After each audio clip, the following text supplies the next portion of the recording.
Okay. आणि आम्ही ह्यावेळी परत आम्ही मोदीला जिंकून आणणार आहे आणि अख्खी बार 400 बार जय मोदीजी, जय कर्नाटक, जय भारत. करेक्ट. तुम्ही काय बोलता, कसं वाटलं?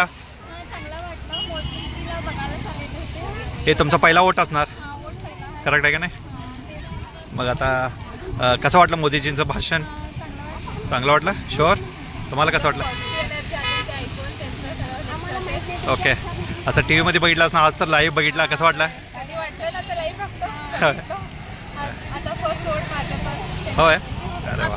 मोदी सरकार, जय मोदीजी.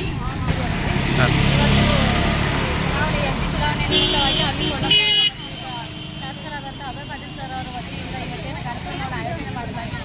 ಆ ಕಾರ್ಯಕ್ರಮಕ್ಕೆ ಬಂದಂಥ ಮೋದಿಯವರ ಇವರ ಕಾರ್ಯಕ್ರಮಕ್ಕೆ ನಾವೆಲ್ಲ ಆಗಮಿಸಿದ್ದೀವಿ.